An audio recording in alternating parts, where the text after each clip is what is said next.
भाग्य का खेल, एक राजकुमारी की अलौकिक कहानी। मैं राजकुमारी सौम्यवती हूँ। मेरा जन्म सोने से बने राजमहल में हुआ था, रत्नों से जड़े सिंहासन की उत्तराधिकारी बनकर। पूरे राज्य में कहा जाता था कि मैं भाग्य की लाडली हूँ, लेकिन भाग्य के खेल में क्या छिपा होता है यह मैं तब नहीं जानती थी।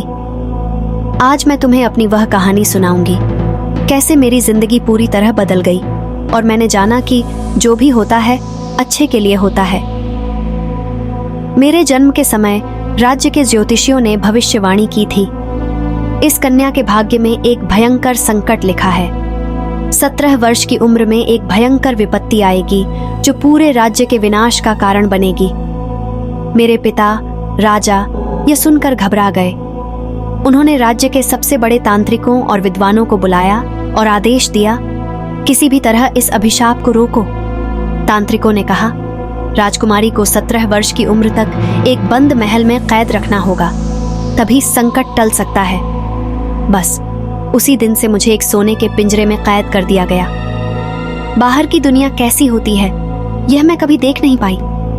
मेरा पूरा बचपन महल की ऊंची दीवारों के पीछे बीता, तन्हाई और सवालों के बीच। मैं अक्सर सोचती थी, मेरा क्या दोष है? मैंने तो किसी का कुछ भी बुरा नहीं किया, फिर मुझे इस तरह सजा क्यों दी जा रही है? लेकिन शायद किस्मत ने मेरे लिए कुछ और ही तय कर रखा था। 17वें जन्मदिन की पूर्व संध्या थी। मैं अपने कक्ष में लेटी थी, लेकिन आंखों में नींद नहीं थी। दिल में एक अजीब सी बेचैनी थी, जैसे कुछ बहुत बड़ा होने वाला था। अचानक खिड़की के बाहर मैंने एक अजीब सा प्रकाश देखा और फिर हवा में तैरती हुई एक सफेद परछाई मेरे सामने प्रकट हुई। वह एक स्त्री थी जिनकी आंखों में दिव्य तेज था, जैसे वे कोई साधारण इंसान न होकर किसी और ही लोक की थी। डर के मारे मेरी सांसें रुक गईं। कांपते हुए मैंने पूछा, आप कौन हैं? वह हल्के से मुस्कुराई। मैं तुम्हारे पूर्वजों के रक्त से जन्मी एक आत्मा हूं। आज तुम्हारे जीवन की दिशा बदलने वाली है, सौम्यवती।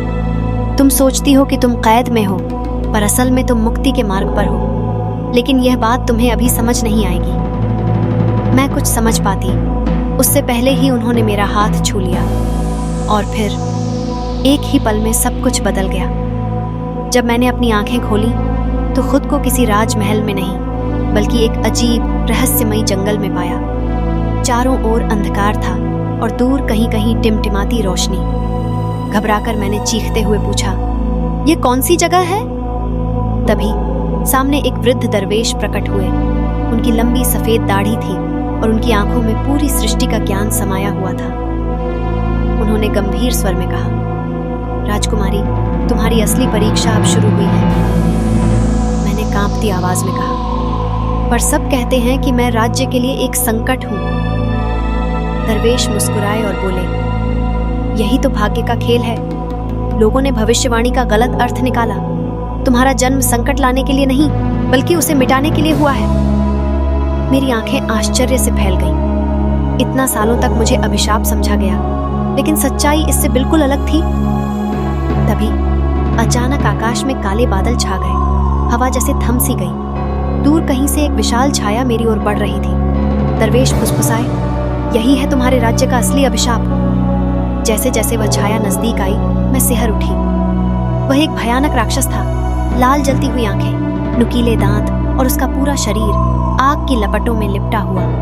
वह गूंजती हुई आवाज में बोला, राजकुमारी, तुम्हारे जन्म के दिन से ही मैं तुम्हारा इंतजार कर रहा हूँ। आज तुम्हें खत्म करने आया हूँ। मैं डर से कांप उठी, लेकिन तभी दरवेश ने धीमे से कहा, अपनी शक्ति को महसूस करो सौम्यवती। तुम्हारे भीतर वह शक्ति है जो इस अभिशाप को समाप्त कर सकती है। मैंने आंखें बंद की और ध्यान लगाया और फिर मेरे अंदर से एक अजीब सी ऊर्जा जाग उठी। जब मैंने आंखें खोली तो देखा कि मेरे हाथों से एक सुनहरी रोशनी निकल रही थी। बिना सोचे समझे मैंने वह प्रकाश बाण राक्षस की ओर फेंक दिया। जैसे ही वह प्रकाश उसे छूकर गुजरा, वह भयंकर चीख के साथ राख बनकर उड़ गया। मैं स्तब्ध थी। आज जो हुआ उसने मेरी पूरी सोच बदल दी थी। अब मुझे समझ आ चुका था कि मेरी कैद, मेरी तन्हाई, मेरी पीड़ा, ये सब मुझे इस परीक्षा के लिए तैयार करने के लिए ही थे। अगर मैं हमेशा आरामदायक जीवन जीती तो मैं कभी अपनी असली शक्ति को पहचान नहीं पाती। मैंने दरवेश की ओर देखा और पूछा, अब क्या होगा? उन्होंने मुस्कुराकर कहा, अब तुम अपने राज्य लौट जाओ, वे तुम्हारी प्रतीक्षा कर रहे हैं। मैंने आंखें बंद की और जब खोली तो खुद को फिर से अपने राजमहल में पाया। सुबह जब सैनिकों ने मुझे महल के द्वार पर खड़ा देखा तो वे चौंक गए। मैं सीधा राजसभा में गई और अपने पिता को सब कुछ बताया। पहले तो उन्हें विश्वास नहीं हुआ, लेकिन जब राज्य के सभी ज्योतिषियों ने इस बात की पुष्टि की कि सचमुच अभिशाप मिट चुका है, तो पूरा राज्य आनंद में झूम उठा। जो भी होता है अच्छे के लिए होता है।